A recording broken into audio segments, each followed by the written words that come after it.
Yes, all students, a very good morning and I wholeheartedly welcome you all for Enlightened Educators, and today we are going to discuss regarding EMFT question paper.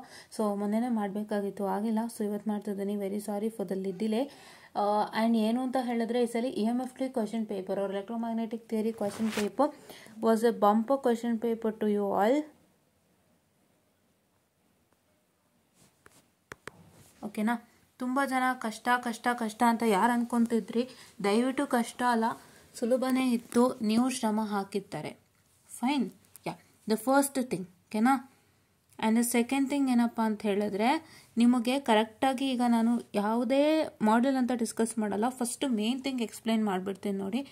Derive an expression for electric field intensity due to infinite line charge, module 1. Coulomb's law and vector form and explain, module 1. So this is 8 plus 5. How much 8 plus 5? 13, right? Yeah. And herein you can see that in the module 2, state and explain Gauss law, derive the expression for current continuity equation. Okay. So this is 11. Okay. 13 plus 11 is how much? So that is 24. Correct? 24. Fine. Next. So in the next one, so this is equal to 24, right? Here from here it is equal to 24. Okay. So now in the next case,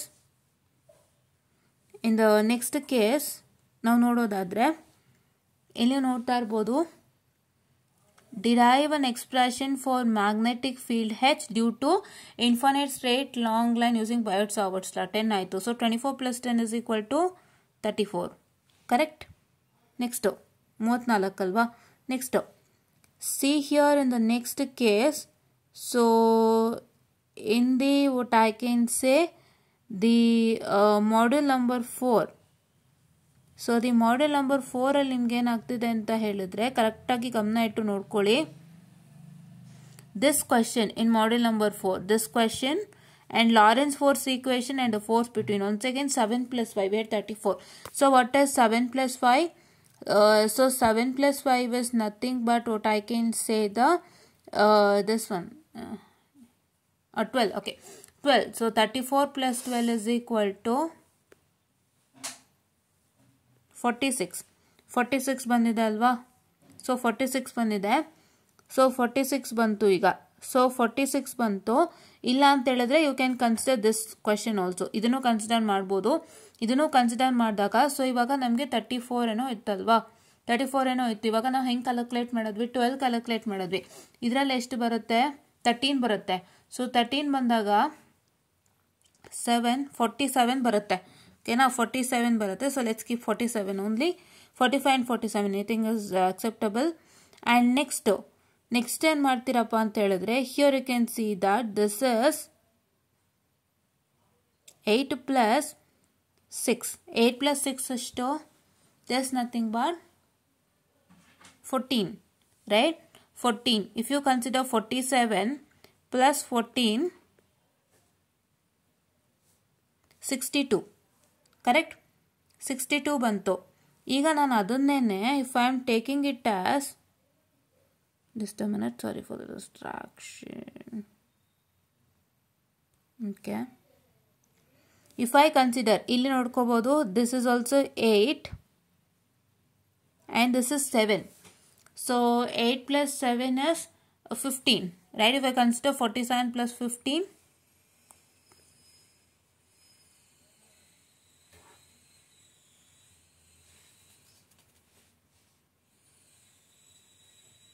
62. ಅದನ್ನು I made a mistake in the last ಅನ್ಸುತ್ತೆ. ಒಂದು ನಿಮಿಷ ಹಂಗೆ ಇರಿ.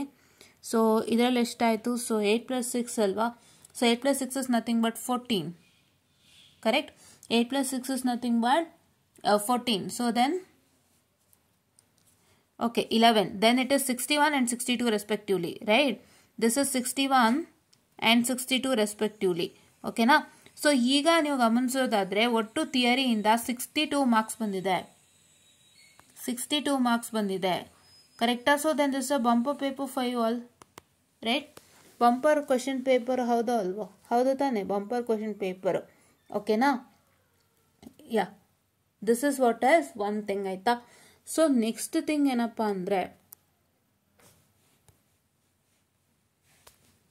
So next thing ಏನಪ್ಪ ಅಂತ ಹೇಳಿದ್ರೆ, ಇವಾಗ ನನಗೆ ಒಬ್ಬರಿಂದ ಕಾಮೆಂಟ್ಸ್ ಬಂದಿತ್ತು. ಸೊ ಟೆಲಿಗ್ರಾಮಲ್ಲಿ ಪರ್ಸನಲಾಗಿ ಮೆಸೇಜ್ ಮಾಡಿದ್ರು that it helped me a lot ma'am ಅಂತ. ನಾನು EMFTಗೆ ಒಂದು ಲೈವ್ ಕ್ಲಾಸ್ ಬಂದಿದ್ದೆ ಆಯಿತಾ. ಲೈವ್ ಕ್ಲಾಸಲ್ಲಿ ನಾನು ಹೇಳಿದ್ದೆ ಮೇನ್ ಥಿಂಗ್ ಏನಂದರೆ 3 ಮಾಡ್ಯೂಲ್ಸ್ ಆದರೂ ಪರ್ಫೆಕ್ಟ್ ಮಾಡ್ಕೊಳ್ಳಿ ವಿತ್ ಡಿರೈವೇಷನ್ ಅಂತ ಹೇಳಿದ್ದೆ, ಹೌದಲ್ವಾ? ವಿತ್ ಡಿರೈವೇಷನ್ಸ್ ಅಂತ ಹೇಳಿದ್ದೆ. ಅದನ್ನು ಸುಮಾರು ಜನ ಫಾಲೋ ಮಾಡಿ ದೇ ಹ್ಯಾವ್ ಎಕ್ಸೆಲ್ಡ್. ಆ್ಯಕ್ಚುಲಿ ಒಂದಿಷ್ಟು ಜನ ಮೆಸೇಜ್ ಮಾಡಿದ್ರು ಕೂಡ. ಸೊ ನಾನು 3 ಮಾಡ್ಯೂಲ್ಸ್ನು ಪ್ರಾಪರಾಗಿ ನಾನು ಅಟೆಂಡ್ ಮಾಡಿದ್ದೀನಿ ಅಂತ ಹೇಳಿಬಿಟ್ಟು ಹೇಳಿದರು ಆಯಿತಾ. ಸೊ ಬಟ್ ತುಂಬ ಜನಕ್ಕೆ ಅನ್ನಿಸ್ತಾ ಇರುತ್ತೆ, ನಾನು ವೀಡಿಯೋಸ್ನಲ್ಲಿ ಯಾವಾಗಲೂ 3 ಮಾಡ್ಯೂಲ್ಸ್ ಪರ್ಫೆಕ್ಟ್ ಇರಲಿ ಅಂತ ಹೇಳ್ತಿದ್ದೆ. ಬಟ್ ಈ ಒಂದು ಕ್ವಶನ್ ಪೇಪರ್ ನೋಡಿದ್ಮೇಲೆ ತುಂಬ ಜನಕ್ಕೆ ಅನ್ನಿಸ್ತಾ ಇರುತ್ತೆ that so what I can say ಏನು ಅನ್ನಿಸ್ತಿರುತ್ತೆ ಅಂದರೆ, ಮ್ಯಾಮು 3 ಮಾಡ್ಯೂಲ್ ಓದೋಕೆ ಹೇಳಿದ್ರು ಪರ್ಫೆಕ್ಟ್ ಆಗಿ, ಅದ್ರ ಬದಲು ನಾವು ಬರೀ ಡಿರೈವೇಷನ್ ಇಂಪಾರ್ಟೆಂಟ್ ಕಾನ್ಸಂಟ್ರೇಟ್ ಮಾಡಿದ್ರು ಸಾಕಾಗ್ತಿತ್ತಲ್ಲ. ಈಗ ನಾವು ಟೋಟಲ್ ಮಾಡಿದ್ರೆ ಬರೀ ಡಿರೈವೇಷನಿಂದ 62 ಬರ್ತಿದೆಯಲ್ಲ, ಸಾಕಿತ್ತಲ್ಲ ಅನ್ನೋವಂಥ ಕ್ವಶನ್ ನಿಮ್ಗೆ ರೇಸ್ ಆಗ್ಬೋದು. ಏನು ಗೊತ್ತಾ, ಈ ಥರ ಕ್ವಶನ್ ಪೇಪರ್ ಸಿಗೋದು ಅಟ್ ಲಕ್ಕಿಯೆಸ್ಟ್ ಟೈಮ್ ಅಷ್ಟೇ, ಯಾವಾಗಲೂ ಸಿಗಲ್ಲ. ದಯವಿಟ್ಟು ಆ ರೀತಿಯಾಗಿ ತಪ್ಪು ಭಾವನೆನ ಇಟ್ಕೋಬೇಡಿ, ಯಾವಾಗಲೂ ಸಿಗಲ್ಲ. See there are worst phases and good phases also. ನೀವು ವರ್ಸ್ಟಿಗೂ ಪ್ರಿಪೇರ್ ಆಗಿಲ್ಲ ಅಂದರೆ, if in case worst is coming, then ಯಾರು ರೆಸ್ಪಾನ್ಸಿಬಲ್? ಕರೆಕ್ಟ್ ಅಲ್ವಾ?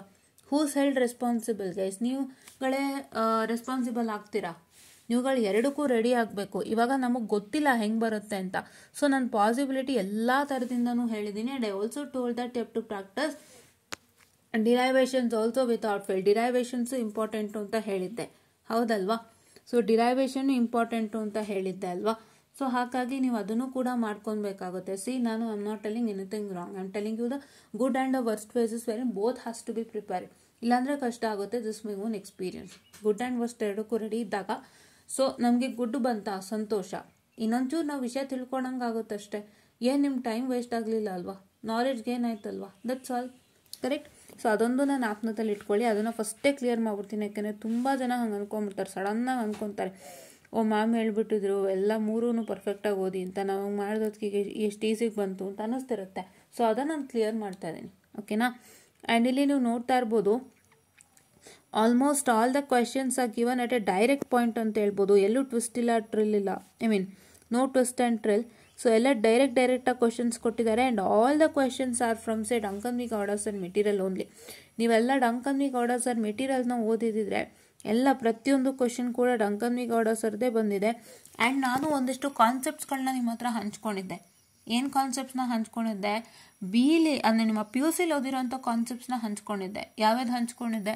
Electric field intensity, electric flux density, Gauss law, work done, ಆಮೇಲೆ ಕಂಟಿನ್ಯೂಟಿ ಹೇಳಿದ್ದೆ. ಆಮೇಲೆ have also told regarding the concepts such as divergence and curl ಹೇಳಿದ್ದೆ, Biot ಸಾವರ್ಟ್ಸ್ ಲಾ ಹೇಳಿದ್ದೆ, ampere circuit ಲಾ ಹೇಳಿದ್ದೆ, Laplace ಹೇಳಿದ್ದೆ. So ನೋಡಿ, ಎಲ್ಲ ಕಾನ್ಸೆಪ್ಟ್ಸ್ ಇದೆಯಾ ಇಲ್ಲಿ? ನಾನು ಪ್ರಾಬ್ಲಮ್ಗೂ ಕಾನ್ಸೆಪ್ಟ್ಸ್ ಹೇಳಿದ್ದೆ ನಿಮ್ಮ ಹತ್ರ. ಅಂದರೆ I did not tell the questions because ನಾನು ನಿಮಗೆ EMFT ಕ್ಲಾಸಸ್ ತೊಗೊಂಡಿಲ್ಲ. ನಾನು ಕಂಟಿನ್ಯೂ ಮಾಡ್ತೀನಿ ನನಗೆ ನೆಕ್ಸ್ಟು, ಆಯಿತಾ? ಅದು ಕೂಡ ನಾನು ನಿಮಗೆ ಕೆಲವೊಂದಿಷ್ಟು ಟಾಪಿಕ್ಸ್ಗಳನ್ನ ಹೇಳಿ ಮೆನ್ಷನ್ ಮಾಡಿದ್ದೆ. ಯಾಕೆ ಮೆನ್ಷನ್ ಮಾಡಿದ್ದೆ ಅಂದರೆ, PU ಓದಿರ್ತೀರ ಅಲ್ವಾ, ಕಂಟಿನ್ಯೂಟಿ ಇರುತ್ತೆ ಅನ್ನೋ ಒಂದು ಮಾತು ಹೇಳಿದ್ದೆ ನಾನು.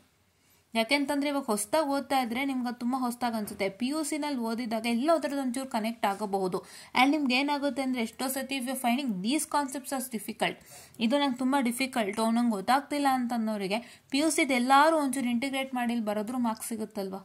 That is one good point. See, ಏನು ಗೊತ್ತಾ, ನಿಮಗೆ ಒಂದು ಹೇಳ್ತೀನಿ ಕೇಳ್ಕೊಳ್ಳಿ. ನೀವು ಯಾವುದೋ ಒಂದು ಕಾನ್ಸೆಪ್ಟ್ ಓದ್ತಾ ಇರ್ತೀರ. ಸೆ for example, if studying A concept in any of the subject and ಅದನ್ನೇ ಯಾವುದಾದ್ರೂ ಬೇರೆ ಸಬ್ಜೆಕ್ಟಲ್ಲಿ ಓದಿದ್ರಿ ಈ ಹಿಂದೆ ಅಂತಂದರೆ, ಅದರದ್ದು ಕೂಡ ಒಂಚೂರು ನೀವು ಹಾಕ್ಬೋದು ಮಾರ್ಕ್ಸ್ ಪರ್ಪಸ್ಗೋಸ್ಕರ. ಏನೂ ತಪ್ಪಿಲ್ಲ. ಈಗ ನೆನ್ನೆ ಒಬ್ಬರು ಹಾಲ್ ಎಫೆಕ್ಟಲ್ಲಿ ಡೌಟ್ ಕೇಳಿದರು, ಎಲೆಕ್ಟ್ರೋಮ್ಯಾಗ್ನೆಟಿಕ್ ಡಿವೈಸಸ್ಸು. ನಾನು ಚೆಕ್ ಮಾಡಬೇಕಾದ್ರೆ ಹಾಲ್ ಎಫೆಕ್ಟು ಫಿಸಿಕ್ಸಲ್ಲಿ ಕೂಡ ಇತ್ತು. ಹಾಗೆ ಈಗ ಅದು ಫಿಸಿಕ್ಸಲ್ಲಿ ಇದ್ದಿದ್ದ ನೀವು ಒಂಚೂರು ಇಲ್ಲಿ ಹಾಕ್ಬೋದು, ಏನು ಪ್ರಾಬ್ಲಮ್ ಇಲ್ಲ. ಇಫ್ ಯು ನಾಟ್ ಅಂಡರ್ಸ್ಟ್ಯಾಂಡಿಂಗ್ ಅಲ್ಲಿ ಕಲ್ತಿ ನಂಗೆ ಈಸಿ ಆಯಿತು ಅಂದರೂ ಹಾಕ್ಬೋದು, ನೋ ಪ್ರಾಬ್ಲಮ್. ಸಿ, ಮಾರ್ಕ್ಸ್ ಪರ್ಪಸ್ಗೋಸ್ಕರ ನೀವು ಏನೇನು ಮಾಡ್ಬೋದು ಅಂತ ಹೇಳ್ತೀನಿ, ಕರೆಕ್ಟಾಗಿ ಕೇಳಿಸ್ಕೊಂಬಿಡಿ ಏನೇನು ಮಾಡ್ಬೋದು ಅಂತ. ನಾನು ಒಂದೇ ಹೇಳೋದು, ಮಾರ್ಕ್ಸ್ ಪರ್ಪಸ್ಗೋಸ್ಕರ ನಿಮ್ಗೆ ಏನಾದರೂ ಅರ್ಥ ಆಗ್ತಾ ಇಲ್ಲ ಕಾನ್ಸೆಪ್ಟು ಅಂದರೆ, ನಾನು ಹೇಳಿದೆ ಅನಾರ .sunridal.ai ಹೇಳಿದ್ದೆ ನಿಮಗೆ. I have showed even in live. ಯಾರ್ಯಾರು ಲೈವ್ ಜಾಯ್ನ್ ಆಗಿಲ್ಲ,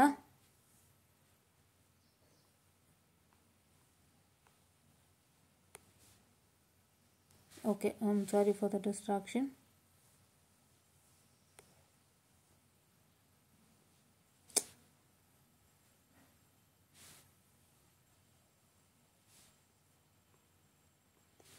Unreal.ai is now as Anara, right? Anara, ಓಕೆನಾ? ಅದನ್ನ ಬಗ್ಗೆ ಹೇಳಿದ್ದೆ ನಾನು. ಹೇಗೆ ನೀವು ಅದು ಒಂದು ಕಂಟೆಂಟ್ನ ನೀವು ಫೋಟೋ ಮುಖಾಂತರ ಹಾಕ್ಬೋದು, ಇಲ್ಲ PDF ಮುಖಾಂತರ ಹಾಕ್ಬೋದು. ಬೆಸ್ಟ್ ನಾನು ಹೇಳೋದೇನೆಂದರೆ ಫೋಟೋಸ್ ಮುಖಾಂತರನೇ ಹಾಕಿದ್ರೆ ಒಳ್ಳೆಯದು. ಬಿಕಾಸ್ ಆ PDF ಇಂದ ನಿಮ್ಗೆ ಅದೆಲ್ಲ ಸರ್ಚ್ ಮಾಡಿ ಹಾಕೋಕ್ಕಿಂತ ಈಸಿಯಾಗಿ ಅದು 2 ಫೋಟೋ ನೀವು ಮೆನ್ಷನ್ ಮಾಡಿದ್ರು ನೀಟಾಗಿ ನಿಮ್ಗೆ ಏನು ಕಾಂಟೆಂಟ್ ಬೇಕೋ ಅದು ಸಿಗುತ್ತೆ. ಇಲ್ಲ PDF ಮೆನ್ಷನ್ ಮಾಡಿಬಿಟ್ರೆ ಅದು ಒಂಥರ ಪರವಾಗಿಲ್ಲ. ಯಾಕೆಂದರೆ ನೀವು ಫೋಟೋಸ್ ಹಾಕಿದ್ರೆ 5 ಇಂಪೋರ್ಟ್ಸ್ ಪರ್ ಡೇ ಆಗ್ಬಿಡುತ್ತೆ. ಈಗ ನೀವು ಪ್ರತಿಯೊಂದು ಟಾಪಿಕ್, ನೀವು ಯಾವುದೋ ಒಂದು 5 ಟಾಪಿಕ್ ನಿಮಗೆ ಬೇಕು ಅಂದಾಗ ನಿಮ್ಗೆ ಅಲ್ಲಿ ಏನಾಗುತ್ತಪ್ಪ ಅಂತ ಹೇಳಿದ್ರೆ ಇಂಪೋರ್ಟ್ಸ್ ಜಾಸ್ತಿ ಆಗ್ಬಿಡುತ್ತೆ ನೀವು ಫೋಟೋಸ್ ಹಾಕಿದಾಗ. ಬಟ್ ಒಂದು PDF ಹಾಕಿದಾಗ just 1 PDF with more words ಅಂತ ಹೇಳ್ಬೋದು. ಸೊ ಅದು ಆ ಥರ ಮಾಡ್ಕೊಂಡು ನೀವು ಮಾಡಬೇಕು ಅಂತ ಹೇಳಿದ್ದೆ ಅಲ್ವಾ? ಅದನ್ನ ನೀವು ಮಾಡ್ಕೊಬೋದು. ಇಲ್ಲ ಅಂತ ಹೇಳಿದ್ರೆ if you not understanding anything, try to check out with ChatGPT as answer. ChatGPT ಅಲ್ಲಿ ಏನು ಹೇಳುತ್ತೆ ನೋಡಿ, ಅದನ್ನು ಕೂಡ ಬರೆಯೋಕ್ಕೆ ಟ್ರೈ ಮಾಡಿ. It's all a life savers, right? So ಇದನ್ನು ಕೂಡ ನೀವು ಮಾಡ್ಕೋಬೋದು ಅಂತ ಹೇಳಿದೆ. ಸೊ ಈ ರೀತಿಯಾಗಿ ಮಾಡ್ಕೊಳ್ಳಿ, ಏನು ಪ್ರಾಬ್ಲಮ್ ಇಲ್ಲ, ಆಯ್ತಾ? ಆ್ಯಂಡ್ ಆಲ್ಮೋಸ್ಟ್ ನಾನು ಹೇಳಿರೋ ಟಾಪಿಕ್ಸೇ ಇಲ್ಲಿ ಬಂದಿದೆ ನೋಡಿ. ಪಾಯ್ಸನ್ಸ್ ಆ್ಯಂಡ್ ಲ್ಯಾಪ್ಲೇಸ್ ಇಕ್ವೇಷನ್ ಹೇಳಿದೆ, ಆ್ಯಂಡ್ ಲ್ಯಾಪ್ಲೇಸ್ ಇಕ್ವೇಷನು ಹೇಳಿದ್ದೆ. ಸೊ ದಿಸ್ ಇಸ್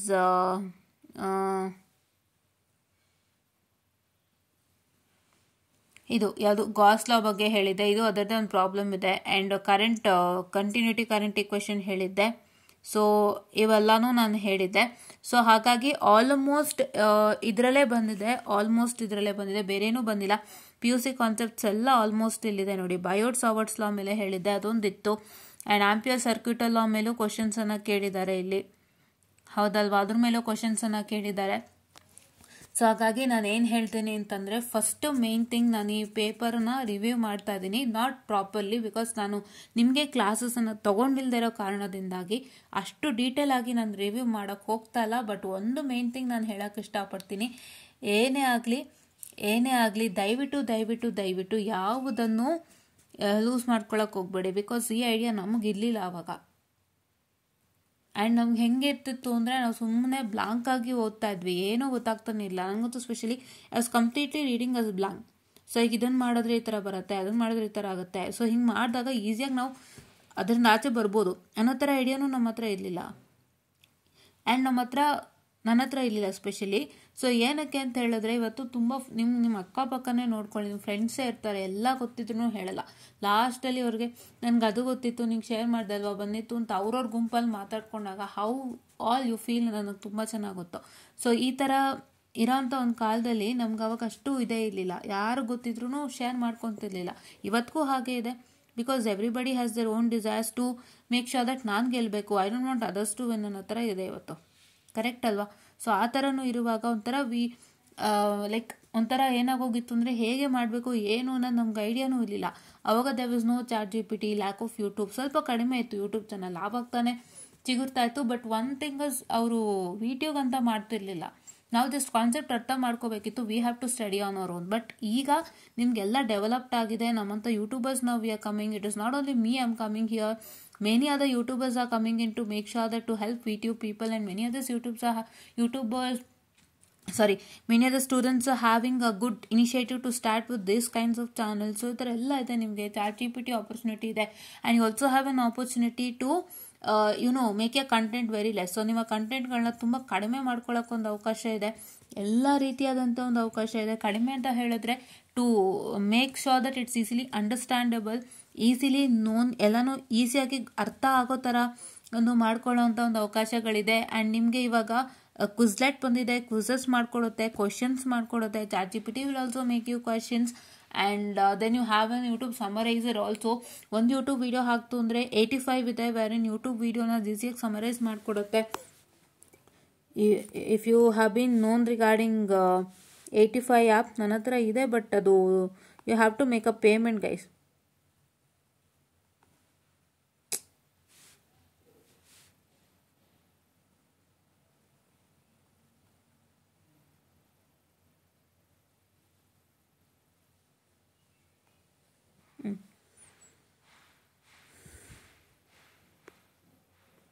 $85 ಆ್ಯಪ್ ಅನ್ನೋದಿದೆ. You know that 85 app, right? 85 ಆ್ಯಪಲ್ಲೂ ಕೂಡ ನಿಮ್ಮ ಯಾವುದೇ ಯೂಟ್ಯೂಬ್ ವೀಡಿಯೋಸ್ ಅರ್ಥ ಆಗಿಲ್ಲ ಅಂದರೆ ಆ ಲೆಕ್ಚರ್ ಸೀರೀಸ್ನ ಕೂಡ ಅದು ನಿಮಗೆ ಅಲ್ಲಿ ಸಬ್ ಟೈಟಲ್ ಇತ್ತು ಅಂದರೆ ಸಿಂಪ್ಲಿಫೈ ಮಾಡಿಕೊಡತ್ತೆ. ಸೊ ಈ ಥರದ್ದು ಎಲ್ಲನೂ ನಿಮ್ಗೆ ಅವಕಾಶ ಇರುವಾಗ ಆದಷ್ಟು ಉಪಯೋಗ ಮಾಡ್ಕೊಳ್ಳಿ, ಆದಷ್ಟು ಉಪಯೋಗನ ಮಾಡ್ಕೊಳ್ಳಿ, ಆಯಿತಾ?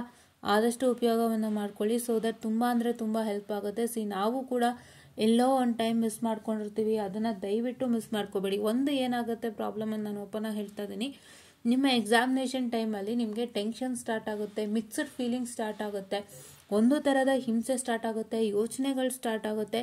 ಎಲ್ಲ ರೀತಿಯಿಂದನೂ ನಿಮಗೆ ಏನಂತ ಹೇಳ್ತಾರೆ, ಏನೋ ಲೈಕ್ ಇವಾಗ ಯಾವುದೋ ಓದ್ತಿರ್ತೀರ, ಸೊ ಇದಕ್ಕೆ ಹೇಳ್ಬಿಟ್ರೆ ಏನು ಮಾಡೋದು, ಅದಕ್ಕೆ ಹೇಳ್ಬಿಟ್ರೆ ಏನು ಮಾಡೋದು, ಅಲ್ಲಿ ಓದಬೇಕು ಇಲ್ಲಿ ಓದಬೇಕು, ಮಿಕ್ಸ್ಚರ್ ಮಾಡ್ಕೋಬೇಡಿ ಮೈಂಡ್ನ.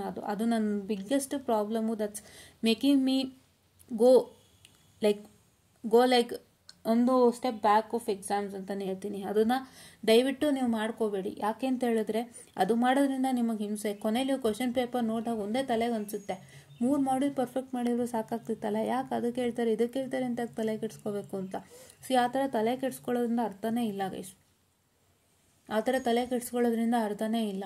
ಸೊ ಮೇನ್ ಥಿಂಗ್ ಏನಂತ ಹೇಳಿದ್ರೆ, ಸೊ ನೀವು ಫಸ್ಟು ಮಿಕ್ಸ್ಡ್ ಫೀಲಿಂಗ್ಸ್ನ ಇಟ್ಕೊಳ್ದೆ ಮನಸ್ಸಿನಲ್ಲಿ ನೀವು ಕರೆಕ್ಟಾಗಿ 3 ಮಾಡ್ಯೂಲ್ಗೆ ಫೋಕಸ್ ಮಾಡಿ, ಹೆಂಗೆ ಕ್ವಶನ್ ಪೇಪರ್ ಕೊಟ್ಟರು I am ready to face ಅನ್ನೋ ಥರ ನಿಮ್ಮ ಮೈಂಡಲ್ಲಿ ಇರಲಿ. ಓಕೆನಾ? And the next thing is EMFT subject ಸುಮಾರು ಜನ ಪರವಾಗಿಲ್ಲ, ಚೆನ್ನಾಗಿ ಮಾಡಿಲ್ಲ, ನನಗೇನು ಗೊತ್ತಾಗಲಿಲ್ಲ ಬರೆಯೋಕ್ಕೆ ಅನ್ನೋರು ತುಂಬ ಜನ ಇರ್ತೀರ, ನಂಗೆ ಗೊತ್ತು. ಎಸ್ಪೆಷಲಿ EMFT ಆ್ಯಂಡ್ ನೆಟ್ವರ್ಕ್ ಆಯಿತಾ.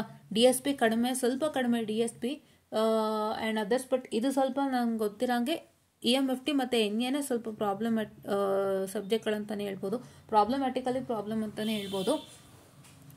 ಸೊ ಎಷ್ಟೋ ಜನ ನನ್ನ ಚೆನ್ನಾಗಿ ಮಾಡಿಲ್ಲ, ತುಂಬ ಭಯ ಆಗ್ತಾಯಿದೆ, ಡಿರೈವೇಷನ್ ಮಾತ್ರ ಬರ್ದಿರೋದು, ಪ್ರಾಬ್ಲಮ್ ಅಷ್ಟು ನೀಟ್ ಮಾಡಿಲ್ಲ, ಎಲ್ಲ ಇರುತ್ತೆ. ದಯವಿಟ್ಟು ಯೋಚನೆ ಮಾಡಬೇಡಿ, this is not the final. Correct ಅಲ್ವಾ? ನೀವು ಏನೇನು ಪ್ರಾಬ್ಲಮಿಂದಾಗಿ ಈ ಥರ ನೀವು ಮಾಡೋಕ್ಕಾಗಿಲ್ಲ ಅದು ನಿಮಗೆ ಗೊತ್ತು. ಓಕೆನಾ? Just leave off. ಈಗ ಟೆನ್ಷನ್ ಮಾಡ್ಕೊಳ್ಳೋದು, ಯೋಚನೆ ಮಾಡ್ಕೊಳ್ಳೋದನ್ನ ಬಿಟ್ಟು ಮುಂದಿನ ಸಬ್ಜೆಕ್ಟ್ಗಳ ಬಗ್ಗೆ ಕಾನ್ಸಂಟ್ರೇಟ್ ಮಾಡಿ. Don't just lose your mind, because you still have 10 days and 10 ದಿನ ನೀವು ಚೆನ್ನಾಗಿ ಮೇಂಟೈನ್ ಮಾಡಬೇಕು. ಕರೆಕ್ಟ್ ಅಲ್ವಾ? 10 ದಿನ ನೀಟಾಗಿ ಮೇಂಟೈನ್ ಮಾಡಬೇಕು. ಅದರಲ್ಲೂ 10 ದಿನದಲ್ಲಿ ನೀವು ಕಷ್ಟದ ಸಬ್ಜೆಕ್ಟಿಗೆ ಟೈಮ್ ಕೊಡಬೇಕು, ಇನ್ಯಾವುದಾದ್ರೂ ಓದಿಲ್ದಿರೋದಕ್ಕೆ ಟೈಮ್ ಕೊಡಬೇಕು, ಆಮೇಲೆ ನೀವು ತೊಗೋಬೇಕು PCSನ. ಕರೆಕ್ಟಾ? ಇವಾಗ ನೀವು ಈ 10 ದಿನದಲ್ಲಿ ಕಂಟ್ರೋಲಿಗೆ ಟೈಮ್ ಕೊಡೋವಂಥ ಒಂದು ಟೈಮ್ ಇದು. ಕರೆಕ್ಟ್ ಅಲ್ವಾ? ಕಂಟ್ರೋಲ್ ಸಿಸ್ಟಮ್ಗೆ ಒಂದು ಸ್ವಲ್ಪ ಟೈಮ್ ಕೊಡಬೇಕಾಗುತ್ತೆ. And if you have micro controller operating system, ನಿಮ್ಗೆ ಯಾವುದೋ ಇದೆಯಲ್ಲ ಎಲೆಕ್ಟಿವ್, ಅದೇ ಯಾವ್ದಾದ್ರು ಇತ್ತು ಅಂದ್ರೆ ಅದಕ್ಕೆ ಟೈಮ್ ಕೊಡೋವಂಥ ಒಂದು ಜಾಗ ಇದು ಅಲ್ವಾ. And next if you have any other subject which have not studied, ಅದನ್ನು ಕೂಡ ಓದ್ಕೊಳ್ಳೋಂಥ ಟೈಮು. ಸೊ ಅದನ್ನು ಒಂದು 5 ದಿನದಲ್ಲಿ ಫಿನಿಷ್ ಮಾಡಿ, PCS ಓದೋದಕ್ಕೆ ಒಂದು 4 days ಇಟ್ಕೋಬೋದು. ಕರೆಕ್ಟ್ ಅಲ್ವಾ? ಈ ರೀತಿಯಾದಂತಹ ಕೆಲಸಗಳನ್ನ ನೀವು ಮಾಡ್ಕೋಬೋದಾಗಿರತ್ತೆ. ಸೊ ಇದನ್ನೆಲ್ಲ ನೀವು ಮಾಡ್ಕೊಳ್ಳಿ. ದಯವಿಟ್ಟು ಮನ್ಸಿಗೆ ಹಚ್ಕೋಬೇಡಿ. ಏನು ಗೊತ್ತಾ, marks is not final. Marks 200% final ಅಲ್ಲ, 200% ಫೈನಲ್ ಅಲ್ಲ. ಏನು ಗೊತ್ತಾ ವಿಷಯ, ಸುಮಾರು ಜನ ಅಂತಾರೆ 8, 8.5, 9 ಅಂತಾರೆ. ಒಪ್ಕೊಳ್ತೀನಿ, ಮಾರ್ಕ್ಸು ಮುಖ್ಯ. ಮಾರ್ಕ್ಸಿಂದ ನಿಮಗೆ ರ್ಯಾಂಕ್ ಸಿಗುತ್ತೆ, ನಾನು ಒಪ್ಕೊಳ್ತೀನಿ, ಇಲ್ಲ ಅಂತ ಹೇಳಲ್ಲ. ಬಟ್ ಏನು ಗೊತ್ತಾ, ಮಾರ್ಕ್ಸ್ಗಿಂತ ಹೆಚ್ಚಾಗಿ ಸ್ಕಿಲ್ ಸೆಟ್ ಬೇಕು. ನಿಮ್ಮ ಕಂಪನಿಯಲ್ಲಿ ನೀವು 9 ತೆಗೆದಿದ್ರು 9.5 ತೆಗೆದಿದ್ರು ಏನು ಕೇಳ್ತಾರೆ, ಸ್ಕಿಲ್ ಸೆಟ್ಟು. C ಇದೆಯಾ, C++, Java, Python, HTML and ಇನ್ನೊಂದು ಯಾವುದೋ ಹೊಸದಾಗಿ ಬಂದಿದೆ, ಆರಿಂದ ಐ ಡೋಂಟ್ ರಿಮೆಂಬರ್, ನಮ್ಮ ಮ್ಯಾಮ್ ಹೇಳ್ತಿದ್ರು. ಆ್ಯಂಡ್ ಯಾವುದೀಗ ಪವರ್ BI ಬರ್ತಾ ಇದೆ. And you still have advanced Java and advanced Python and advance C++ ಎಲ್ಲ ಇದೆ. ಆ್ಯಂಡ್ ಕಂಪನಿಯವ್ರು ಏನು ವರ್ಕ್ ಮಾಡ್ತಾರೆ ಅದ್ರ ಮೇಲೆ mainly AI and ML. Correct? AI ಇದೆ, ML ಇದೆ, ಇದೆಲ್ಲ ಬೇಕು. ಇದೆಲ್ಲ ನೀವು ಕಲಿದಂತೆ ನಾನು 9.5 ತೆಗೆದಿದ್ದೀನಿ, 9 ತೆಗೆದಿದ್ದೀನಿ ಅಂತಂದರೆ it is very very difficult ಅಲ್ವಾ. ಇದೆಲ್ಲ ನಿಮಗೆ ಬೇಕು, ಅವಿಭಾಜ್ಯ ಅಂಗ ಇದೇನೆ. ನಿಮಗೆ ಮೇನ್ ಥಿಂಗ್ ಜ್ಞಾಪಕ ಇಟ್ಕೊಳ್ಳಿ. ತುಂಬ ಜನ ಅಂತಾರೆ ಮಾರ್ಕ್ಸ್ ಕಡಿಮೆ ಬಂತು ಅಂತ ತುಂಬ ಬುಲ್ಶಿಟ್ ಮಾಡ್ತಿರ್ತಾರೆ. That is nothing yes. ಅವ್ರಿಗೆ ಒಂದೇ ಹೇಳಿ, ಸ್ಕಿಲ್ ಸೆಟ್ ಮ್ಯಾಟರ್. ಇವತ್ತೊಂದು ಕಾಲಕ್ಕೆ ಸ್ಕಿಲ್ ಸೆಟ್ಟೇ ಮ್ಯಾಟರು. ನಾನು ನಿಮ್ಗೆ ಆಲ್ರೆಡಿ ಒಂದು ಎಕ್ಸಾಂಪಲ್ ಕೂಡ ಹೇಳಿದ್ದೆ. ನಾನು ಯಾವುದು, I had told you an example regarding one student who's having 10 CGPA but she's not getting placed anywhere, having lots of certificates, and she's also having an grade 10 in NPTEL examinations too. But she's not getting placed because she doesn't have any talent and she's skipping her technical interviews. Like, she's not skipping her technical interviews, she's not attending it properly. ಯಾಕೆ attend ಮಾಡ್ತಾ ಇಲ್ಲ ಗೊತ್ತಿಲ್ಲ. ಗೊತ್ತಿದ್ರೆ attend ಮಾಡ್ಬೋದಲ್ವಾ. That is what you have to sustain that. ನೀವು ಇಲ್ಲಿ marks ಅಂತ ಹೊಡೆದಾಡ್ತೀರಾ. Company ಒಳಗೋಗಿ ನಿಮಗೆ ಗೊತ್ತಾಗುತ್ತೆ ಎಷ್ಟು ಒಂದು ಏನಂತ ಹೇಳ್ತಾರೆ ಪ್ರೆಷರ್ ಇರುತ್ತೆ ಕಂಪನಿ ಒಳಗಡೆ. ಎಷ್ಟು ಪ್ರೆಷರ್ ಇರುತ್ತೆ ಕಂಪನಿ ಒಳಗಡೆ, ಎಷ್ಟು ಕಾಂಪಿಟೇಷನ್ ಇರುತ್ತೆ ಒಳಗಡೆ. ನೀವು ಕಂಪನಿಯಲ್ಲಿ you have to progress yourself. ನಿಮಗೆ ಕಂಪ್ನಿಯವರೇ ಒಂದಿಷ್ಟು ಕೋರ್ಸಸ್ ಅಂತ ಕೊಡ್ತಾರೆ, ಸೆಟ್ ಆಫ್ ಕೋರ್ಸಸ್. ಅದನ್ನು ನೀವು ಕಂಪ್ನಿ ಒಳಗೆ ಹೋದ್ಮೇಲೆ ಒಂದೊಂದಾಗಿ ಮಾಡ್ಕೊಳ್ತಾ ಹೋಗಬೇಕು. ನೀವು 1 ವರ್ಷದಲ್ಲಿ ಎಷ್ಟು ಪ್ರೋಗ್ರೆಸ್ ಮಾಡ್ತೀರಾ ಅದ್ರ ಮೇಲೆ. ಇಲ್ಲ ಅಂತಂದರೆ if any decision is going on, ಅವ್ರಿಗೆ ಸ್ವಲ್ಪ ಅಮೌಂಟ್ ಕೊಡೋಕ್ಕಾಗ್ತಿಲ್ಲ ಕಂಪ್ನಿಗೆ ಅಂದರೆ ಒಂದು 100 ಜನದ ಜಾಗದಲ್ಲಿ ಒಂದೊಂದು 20 ಜನ ತೊಗೊಂಡು ಮಾಡಿಸ್ಬೋದು. ಆ ಥರ ಥಿಂಕಿಂಗಲ್ಲಿದ್ದಾಗ ನೀವೇನಾದರೂ ನಿಮ್ಮ ಪ್ರೋಗ್ರೆಸ್ಸನ್ನು ಮಾಡ್ಕೊಂಡಿಲ್ಲ ಅಂದರೆ ನಿಮ್ಮನ್ನು ಅದೇ ಜಾಗ ಸೇರಿಸಿ ತೆಗೆದುಬಿಡ್ತಾರೆ. And today the planning to apply AI and ML. ಮನುಷ್ಯರದ್ದು ಕೆಲಸ ಕಡಿಮೆ ಆಗ್ತಿದೆ ಇವತ್ತು. ನಾನು AI ML ಪ್ರಯತ್ನ ಮಾಡ್ತೀನಿ ಅಂತ ಕಂಪನೀಸ್ ಮುನ್ನುಗ್ತಾ ಇದೆ, ಪ್ರಯತ್ನ ಮಾಡ್ತಾ ಇದೆ. ಒಂದೊಂದೇ ಜಾಗದಿಂದ ತಗೊಂಡು ಅವರು ಪ್ರಯತ್ನ ಮಾಡ್ತಾ ಇದ್ದಾರೆ. ಹೋಲ್ ಕಂಪ್ನಿಗೆ ಅವ್ರು ಇಂಪ್ಲಿಮೆಂಟ್ ಮಾಡೋಕ್ಕಾಗಲ್ಲ, ಅದು ಕೆಲವೊಂದ್ಸತಿ ಫೇಲ್ಯೂರ್ ಆಗುತ್ತೆ. ಆ್ಯಂಡ್ ಒಂದು ಅಮೆರಿಕನ್ ಕಂಪ್ನಿ ಆಲ್ರೆಡಿ ಕೈ ಸುಟ್ಕೊಂಡಿದೆ. I still remember, it was given in paper. ಅವ್ರು ಕೈ ಸುಟ್ಕೊಂಡಿದ್ದಾರೆ, ಫುಲ್ ಲಾಸ್ ಆಗಿದೆ ಅವರಿಗೆ. ಏನು ಗೊತ್ತಾ, ಒಂದೊಂದು ಭಾಗದಿಂದ ಅದನ್ನ ಪ್ರಯತ್ನ ಮಾಡಿ ಒಂದು ಭಾಗದಲ್ಲಿ ಒಂದು ಡಿಪಾರ್ಟ್ಮೆಂಟಲ್ಲಿ ಸಕ್ಸಸ್ ಆಯಿತು ಅಂದರೆ ಮತ್ತೆ ಇನ್ನೊಂದು ಡಿಪಾರ್ಟ್ಮೆಂಟ್ಗೆ ಇಂಪ್ಲಿಮೆಂಟ್ ಮಾಡ್ತಾರೆ, ಮತ್ತೆ ಮಗದೊಂದು ಡಿಪಾರ್ಟ್ಮೆಂಟಿಗೆ ಇಂಪ್ಲಿಮೆಂಟ್ ಮಾಡ್ತಾ they will make sure that AI and ML is completely into the company. ಎಲ್ಲ ಕಂಪ್ನಿಲಿ ಆವರಿಸ್ಕೊಳ್ಳುತ್ತೆ. ಆ ಥರದ ಆದಂಥ ಒಂದು ಪರಿಸ್ಥಿತಿ ಇವತ್ತು ನಿರ್ಮಾಣ ಆಗಿದೆ. ಸೊ ಇದೆಲ್ಲ ಇರುವಾಗ ನೀವು ಮಾರ್ಕ್ಸ್ ಬಂದಿಲ್ಲ, ನಂಗೆ ಕಮ್ಮಿ ಆಯಿತು ಅಂತ ಯೋಚನೆ ಮಾಡೋಣ ಫಸ್ಟು ಬಿಡಿ. ಐ ಸ್ಟಿಲ್ ಗೊತ್ತು, ನನಗೆ ಅರ್ಥ ಆಗುತ್ತೆ ಮಾರ್ಕ್ಸಿನ ವ್ಯಾಲ್ಯೂ ಏನು, ರ್ಯಾಂಕಿಂದೇನು ಅಂತ. ರ್ಯಾಂಕ್ಗಿಂತನೂ ಹೆಚ್ಚಾಗಿ ಕಂಪ್ನಿ ಬದಲಾಗೋಯ್ತು ಗೈಸ್. ಒಂದು ಕಾಲದಲ್ಲಿ ರ್ಯಾಂಕು ಅಂದರೆ ಬೆಲೆ ಇತ್ತು, ಯಾಕಂದರೆ ಒಂದು ಕಾಲದಲ್ಲಿ ಇಷ್ಟು ಇರಲಿಲ್ಲ. ನಮ್ಮ ಮಮ್ಮಿ ಬ್ರದರ್ಸ್ ಕಾಲದಲ್ಲೆಲ್ಲ ಇಷ್ಟೊಂದು ಇಲ್ಲೇ ಇರಲಿಲ್ಲ. ದೇ ಹ್ಯಾಡ್ ಓನ್ಲಿ ಮಾರ್ಕ್ಸ್ ಅಷ್ಟೇ. ಅವ್ರಿಗೆ ಮಾರ್ಕ್ಸ್ ಇತ್ತು, 99 ತೊಗೊಂಡವ್ರಿಗೆಲ್ಲ ಒಳ್ಳೆ ಕೆಲಸ. ದೇವ್ರ ಇಂಟು ಫಾರಿನ್. ಆ್ಯಕ್ಚುಲಿ 99% ತೆಗೆದ್ರು ಅಂದ ತಕ್ಷಣ ಫಸ್ಟು ಸೆಲೆಕ್ಷನ್ನೇ ಫಾರಿನ್ ಅವ್ರದ್ದು. ಆವಾಗ ಹಂಗಿತ್ತು, ಬಿಕಾಸ್ ಅವಾಗ ಇಷ್ಟೆಲ್ಲ ಇರಲಿಲ್ಲ. ಈಗ ಸ್ಕಿಲ್ ಸೆಟ್ಗಳೇ ಆಹಾರ ಆಗೋಗಿದೆ. ಇವತ್ತು ಸ್ಕಿಲ್ ಸೆಟ್ ಯಾರು ಪಡ್ಕೊಂಡಿರ್ತಾರೆ, ಯಾರು ಜ್ಞಾನಾರ್ಜನೆಯನ್ನು ಪಡ್ಕೊಂಡಿರ್ತಾರೆ, ಸೊ ಅವರೆಲ್ಲರೂ ಕೂಡ ಇವತ್ತೊಂದು ಒಳ್ಳೆ ರೀತಿಯಾಗಿ ಸೆಟ್ಲ್ ಆಗಿದ್ದಾರೆ. ಒಂದು ಸ್ಕಿಲ್ ಸೆಟ್ಟು, ಒಂದು ಸರ್ಟಿಫಿಕೇಟಿಂದ ಮ್ಯಾಟ್ರ್ ಆಗ್ತಿದೆ ಒಬ್ಬರ ಜೀವನ ಇವತ್ತು. ಎಷ್ಟೋ ಜನ ಪಾಪ ಇಂಟರ್ವ್ಯೂ ಕ್ರ್ಯಾಕ್ ಮಾಡೋಕ್ಕಾಗ್ತಿಲ್ಲ, because they don't know that much of technical interview. ಅವ್ರು ಹೆಂಗೆ ಕ್ವಶನ್ಸ್ ಕೇಳ್ತಾರೆ ಗೊತ್ತಾ, ನೀವು ಮಾರ್ಕ್ಸ್ ಅಂತೀರ, ಅಲ್ಲಿ ಒಳಗೆ ಹೋದ ತಕ್ಷಣ ಅವ್ರು ನಿಮಗೊಂದಿಷ್ಟು ಕ್ವಶನ್ಸನ್ನು ಕೇಳ್ತಾರೆ ನೋಡಿ ಟೆಕ್ನಿಕಲಲ್ಲಿ. Do this program, do that program ಅಂತ. ಅಲ್ಲಿ ನೀವು ತಗಲಾಕೋತೀರ, ಇನ್ನೆಲ್ಲೂ ಇಲ್ಲ. ಅವ್ರಿಗೆ ಮೇಯ್ನ್ ಆಗಿ 100% ನಿಮಗೆ ಯಾವ್ದು ಗೊತ್ತು ಅಂತ ಕೇಳ್ತಾರೆ ಅವರು. ಹೆಂಗೆ ಪ್ರೋಗ್ರಾಮಿಂಗ್ ಮಾಡಿ ಅಂತ ಕೇಳ್ತಾರೆ, ಹೆಂಗೆ ಟೆಸ್ಟ್ ಇರುತ್ತೆ ಅನ್ನೋದು ಗೊತ್ತಾ. ನಿಜವಾಗ್ಲೂ ಅಷ್ಟು ಇರುತ್ತೆ ಗೈಸ್, ನಿಜವಾಗ್ಲೂ ಅಷ್ಟಿರುತ್ತೆ. ಸೀರಿಯಸ್ ಆಗಿ ಹೇಳ್ತೀನಿ, ಅಷ್ಟೊಂದಿರುತ್ತೆ ನಿಜವಾಗ್ಲೂ. ತುಂಬ ಇರುತ್ತೆ ಅದು, ಹೌದಲ್ವಾ. ಸೊ ಆ ನಿಟ್ಟಿನಿಂದಾಗಿ ನಾನು ಇಲ್ಲಿ ಬರೀ ಕ್ವಶನ್ ಪೇಪರ್ ಮಾತ್ರ ಡಿಸ್ಕಸ್ ಮಾಡಿಲ್ಲ, ಇನ್ನೂ ಎಕ್ಸ್ಟ್ರಾ ವಿಷಯಗಳನ್ನ ಡಿಸ್ಕಸ್ ಮಾಡಿದ್ದೀನಿ. ಮತ್ತೆ ಕಾಮೆಂಟ್ ಮಾಡಿಬಿಡ್ರಿ, ಒಂದು ಕ್ವಶನ್ ಪೇಪರ್ಗೆ 20 ಮಿನಿಟ್ಸ್ ಅಂತ ಒಬ್ರು ಹಾಗೆ ಕಾಮೆಂಟ್ ಮಾಡ್ತಿದ್ರು 2-3 ಸತಿ. ಅವ್ರಿಗೆ ಅರ್ಥ ಮಾಡಿಸ್ದೆ, how well please to check the video properly to know more ಅಂತ. Yeah okay. ಸೊ ಹಾಗಾಗಿ ಇದನ್ನು ಜ್ಞಾಪಕದಲ್ಲಿ ಇಟ್ಕೊಂಡು ದಯವಿಟ್ಟು ಹೆದರದೆ ಮುನ್ನುಗ್ಗಿ ಇವಾಗಿಂದನೇ ಸ್ಕಿಲ್ ಸೆಟ್ಸ್ನ ಪ್ರಾಕ್ಟೀಸ್ ಮಾಡೋಕ್ಕೆ ಪ್ರಾರಂಭ ಮಾಡಿ. ನಿಮ್ಮ ಜೊತೆಗೆ ನಾನು ಕೂಡ ಪ್ರಾರಂಭ ಮಾಡ್ತೀನಿ, ಬಿಕಾಸ್ ನಾನು ಕೂಡ ಸುಮಾರು ಸ್ಕಿಲ್ ಸೆಟ್ ಮಿಸ್ಸಿಂಗ್ ಇದೆ, ನಾನು ಕೂಡ ಪ್ರಾರಂಭ ಮಾಡ್ತೀನಿ. ಎಲ್ಲರೂ ಒಟ್ಟಿಗೆ ಪ್ರಾರಂಭ ಮಾಡೋಣ, ಸರ್ಟಿಫಿಕೇಟ್ಸ್ನ ಕಲಿಯೋಣ. ಏನೇ ಇದ್ರೂ ಕೂಡ ನಾನು ನಿಮಗೆ ಶೇರ್ ಮಾಡ್ತೀನಿ, ಫ್ರೀ ಆಫ್ ಕಾಸ್ಟ್ದೇ ಶೇರ್ ಮಾಡ್ತೀನಿ. ಬಿಕಾಸ್ ನೀವು ಸ್ಟೂಡೆಂಟ್ಸ್ ಆಗಿರೋದ್ರಿಂದ ಎಷ್ಟೊಂದು ಜನ ಮನಿ ಪೇಮೆಂಟ್ ಮಾಡ್ಲಿಕ್ಕೆ ಕಷ್ಟ ಆಗ್ಬೋದು, ಪೇರೆಂಟ್ಸ್ ಕೇಳಲಿಕ್ಕೆ ಕಷ್ಟ ಆಗ್ಬೋದು. ಸೊ ಫ್ರೀ ಆಫ್ ಕಾಸ್ಟಲ್ಲಿ ಯಾವ್ದಿದೆ ಅದನ್ನೆಲ್ಲ ಹೇಳ್ತೀನಿ. ದಯವಿಟ್ಟು ಕಲ್ತ್ಕೊಳ್ಳಿ, ಚೆನ್ನಾಗಿ ಮಾಡ್ಕೊಳ್ಳಿ, ಏನೂ ತೊಂದರೆ ಇಲ್ಲ. Everything will go on well. So no worries and no tensions, ಆಯಿತಾ. ಏನೇನಾಗಿದೆ ಅದೆಲ್ಲ ಯೋಚನೆ ಮಾಡಬೇಡಿ, ಟೆನ್ಷನು ಮಾಡ್ಕೋಬೇಡಿ. ಸುಮಾರು ಜನ ತಲೆ ಕೆಡ್ಸ್ಕೊಂಡು ಅದೇ ಯೋಚನೆಯಲ್ಲಿ ಕೂತಿರ್ತೀರ. ಸೊ ಅದು ಕೂರೋದ್ರಿಂದ ಏನೂ ಪ್ರಯೋಜನ ಇಲ್ಲ. ಯಾವತ್ತೂ ಒಬ್ಬ ಫೇಲ್ಯೂರು ಗೊತ್ತಿರುತ್ತೆ, ದಡಕ್ಕಂತ ತಿಳಿದಾಗ ನಾನು ಹೆಂಗಿರಬೇಕು ಅಂತ. ಆ ಥರ ನೀವು you have to manage yourself. This is not the final destiny, right? This is not the final destiny. ಇವತ್ತು ನಿಮ್ಗೆ ಹೇಳ್ತೀನಿ, ನೀವು ಅಂತೀರ ಮಾರ್ಕ್ಸ್ ಅಂತ. ಒಂದು 10ನೇ ಕ್ಲಾಸ್ನ ಓದಿರೋಂಥವ್ರು ಇಲ್ಲ 10ನೇ ಕ್ಲಾಸ್ ಫೇಲ್ಡ್ ಆಗಿರೋರು ಇವತ್ತು ಇಡೀ ದೇಶನ ಆಳ್ತಿದ್ದಾರೆ, ರೂಲ್ ಮಾಡ್ತಿದ್ದಾರೆ ಅಂದರೆ they are having their own company and ಅದು ದೊಡ್ಡ ಮಟ್ಟಕ್ಕೆ ಸಕ್ಸಸ್ಫುಲ್ ಆಗಿದೆ. ಆ ರೀತಿ ಸ್ಕಿಲ್ ಸೆಟ್ ಇದ್ದರೆ ಯಾವುದೇ ಒಬ್ಬ ಮನುಷ್ಯನಾದರೂ ಕೂಡ ಮೇಲ್ ಬಂದು ನಿಲ್ಬೋದು, ಯಾವುದೇ ಒಬ್ಬ ಮನುಷ್ಯನೂ ಕೂಡ ಮೇಲ್ ಬಂದು ನಿಲ್ಬೋದು. ಅಂಥದ್ದು ಎಕ್ಸಾಂಪಲ್ಸ್ ತುಂಬ ಇದೆ. ನಿಮ್ಮ ಯೂಟ್ಯೂಬ್ ಅಥವಾ ಇನ್ಸ್ಟಾಗ್ರಾಮ್ ಬರೀ ಈ ನ್ಯೂಸ್ ಚಾನಲ್, ಇದು ಯಾವುದು TV channels, Colors, Zee Kannada, Star Suvarna ಈ ಥರ ನೋಡೋಕೆ ಮಾತ್ರ ಅಲ್ಲ ಗೈಸ್, ಇನ್ನೂ ತುಂಬ ಇದೆ ನೋಡಿ. ಎಷ್ಟು ಎಷ್ಟೋ ಇನ್ಸ್ಪಿರೇಷ್ನಲ್ ಇನ್ಫಾರ್ಮೇಷನ್ ಕೊಡ್ಸಿದೆ. C++, ಜಾವಾ, ಪೈಥಾನ್ಗಂತಲೇ ಒಂದಿಷ್ಟು ಸಪರೇಟಾಗಿ ಒಂದು ಇನ್ಸ್ಟಾಗ್ರಾಮ್ ಪೇಜ್ ಇರುತ್ತೆ. ಆಮೇಲೆ ಯೂಟ್ಯೂಬ್ನಲ್ಲಿ ತುಂಬ ತುಂಬ ತುಂಬ ತುಂಬ ವೀಡಿಯೋ ಇರುತ್ತೆ. ನಾಟ್ ಓನ್ಲಿ ಫಾರ್ ಫಿಲಿಮ್ಸ್, ತುಂಬ ವೀಡಿಯೋ ಇರುತ್ತೆ. ಇನ್ಸ್ಪಿರೇಷನಲ್ ಮೋಟಿವೇಶ್ನಲ್ ಸ್ಟೋರೀಸ್ ಹಾಕೋಂಥ ಯೂಟ್ಯೂಬರ್ಸ್ ಇರ್ತಾರೆ. ಅವ್ರೆಲ್ಲರನ್ನೂ ನೋಡಿ ನಿಮಗೆ ಅರ್ಥ ಆಗುತ್ತೆ ಜೀವನ ಹೇಗಿದೆ ಅಂತ. ನೀವು ಹೊರಗೆ ಕಾಲಿಟ್ಟಾಗಲೇ ಜೀವನ ಹೇಗಿದೆ ಅಂತ ಗೊತ್ತಾಗೋದು. ನಾನು ಇವಾಗ ಅದೇ ಎಕ್ಸ್ಪೆಕ್ಟ್ ಮಾಡ್ತಾ ಇದ್ದೀನಿ, ಹೊರಗೆ ಕಾಲಿಟ್ಟರೆ ಸ್ವಲ್ಪ ಗೊತ್ತಾಗುತ್ತೆ ಅಂತ. ಹೌದಲ್ವಾ? That is what is right guys. ಯೋಚನೆ ಮಾಡಿ, ಯಾವುದಕ್ಕೂ ಟೆನ್ಷನ್ ಆಗದಂತೆ, ಯಾವುದಕ್ಕೂ ಭಯ ಬೀಳದಂತೆ, ಏನು ಬೇಕು ಈಗ ನಿಮ್ಮನ್ನ ಒಳಗೆ ತಳ್ಳಕ್ಕೆ ಏನು ಬೇಕು, ನಿಮ್ಮ ಕಂಪ್ನೀಸಿಗೆ ಒಳಗೆ ತಳ್ಳಕ್ಕೆ ಏನು ಬೇಕು, ಆ ಮಾರ್ಕ್ಸ್ನ ಖಂಡಿತ ತೊಗೊಳ್ಳಿ.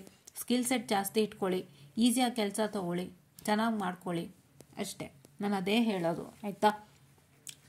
Don't go behind marks, start by writing answers properly. ಎಲ್ಲ ಶಿಸ್ತಾಗಿ ಬರೋದು. Don't go behind marks, go behind skill set, go behind certificates, go behind knowledge, and go behind your understanding capability, and go behind your success. ಇಷ್ಟರಲ್ಲೇ ನೀವು ಹೋದರೆ, ಈ 5 ಹಿಂದೆ ನೀವು ಹೋದರೆ ಖಂಡಿತ ಗೆಲ್ತೀರಾ, ಖಂಡಿತ ಗೆಲ್ತೀರಾ, ಖಂಡಿತ ಗೆಲ್ತೀರಾ. ಇನ್ನೇನೂ ಇಲ್ಲ. ನಾನು ಅದೊಂದೇ ಹೇಳಕ್ಕೆ ಬಯಸ್ತೀನಿ. ದಯವಿಟ್ಟು ದಯವಿಟ್ಟು ದಯವಿಟ್ಟು ದಯವಿಟ್ಟು ಅದ್ರ ಹಿಂದೆ ಮಾತ್ರ ಹೋಗ್ರಿ. ಇವಾಗಿಂದನೇ ಯಾವ್ಯಾವ ಸರ್ಟಿಫಿಕೇಷನ್ಸ್ ಸಿಗುತ್ತೆ, ನಾನು ಯಾವ್ಯಾವ್ದು ಮಾಡ್ಕೋಬೇಕು ನೋಡ್ಕೊಳ್ಳಿ. 6th ಸೆಮಿಸ್ಟ್ರಲ್ಲಿ ಕೈ ಹಾಕಬೇಡಿ. 6th ಸೆಮಲ್ಲಿ ಕೈ ಹಾಕಿದ್ರೆ ಎಲ್ಲ ತಲೆ ಮೇಲೆ ಕೂತ್ಬಿಡುತ್ತೆ ಒಂದೇ ಸತಿ. ನಿಮಗೂ ಬರ್ಡನ್ ಆಗುತ್ತೆ. 6th ಸೆಮಲ್ಲಿ ಕೂತ್ಕೊಂಡ್ಬೇಡಿ, ಇವಾಗಿಂದನೇ ಮಾಡ್ಕೊಳ್ಳಿ. ಕಂಪನಿ ನೀಡ್ಸ್ನ ಮೀಟ್ ಮಾಡಿ. 5ನೇ ಸೆಮ್ಗೆ ಇಂಟರ್ನ್ಶಿಪ್ ಬರ್ತಾ ಇದೆ, ಕಾಲೇಜ್ಗಳಲ್ಲಿ ತಗೊಳ್ತಾ ಇದ್ದಾರೆ ಇಂಟರ್ನ್ಶಿಪ್ಪಿಗೆ. ಅಷ್ಟು ಕಾರು ನೀವು ಅಲ್ಲಿ ಇಂಟರ್ನ್ಶಿಪ್ಗೆ ಆನ್ಸರ್ ಮಾಡೋಷ್ಟು ರೆಡಿ ಇರಬೇಕು ಅಂದರೆ ಇವಾಗಿಂದನೇ ಎಲ್ಲ ಸರ್ಟಿಫಿಕೇಷನ್ಸ್ನ ಪ್ರಿಪರೇಷನ್ ಮಾಡ್ಕೊಳ್ಳಿ ಅಂತ ನಾನು ಹೇಳ್ತಾ, I hope you all got it ಅಂತ ಹೇಳ್ತಾ, ಸೊ ಕಂಟ್ರೋಲ್ ಸಿಸ್ಟಮ್ ಪೇಪರ್ ಈ ರೀತಿಯಾಗಿ, EMFT paper, electromagnetic theory paper ಈ ರೀತಿ ಆಗಿತ್ತು. ಸೊ ಚೆನ್ನಾಗೇ ಇತ್ತು, ನಾಟ್ ದಟ್ ಡಿಫಿಕಲ್ಟ್. ಸೊ ನಾನು ಇನ್ನೂ ಡೀಟೇಲಾಗಿ ಹೇಳ್ಬೋದಾಗಿತ್ತು ಕ್ಲಾಸಸ್ ಮಾಡಿದ್ರೆ, ಬಟ್ ಮಾಡಿದಿರೋ ಕಾರಣ ಒಂದು ಸಿಂಪಲಾಗಿ ಮುಗಿಸಿದ್ದೀನಿ. ಸೊ ದಯವಿಟ್ಟು ಮೇನ್ ಥಿಂಗ್ ಎಲ್ಲ ಡಂಕನ್ ವಿ ಗಾರ್ಡರ್ಸ್ ನೋಟ್ಸಲ್ಲಿ ಕ್ವಶನ್ ಪೇಪರಲ್ಲಂತೂ ಇತ್ತು 200% ಐ ಆಮ್ ಶೋರ್. ಅವ್ರ ನೋಟ್ಸಲ್ಲಿ ಇರೋ ಎಲ್ಲ ಕ್ವಶನ್ಸ್ ಕೊಟ್ಟಿದ್ದಾರೆ, ಅದರಿಂದ ಬಿಟ್ಟು ಇನ್ನೆಲ್ಲೂ ಬರಲ್ಲ. ಅದನ್ನು ನೀವು ರೆಫರ್ ಮಾಡಿರ್ತೀರಾ ಅಂದರೆ ಯೂಸ್ ಆಗಿರುತ್ತೆ ಅಂತ ನಾನು ಹೇಳ್ತಾ, I will just end up this session all, and thank you.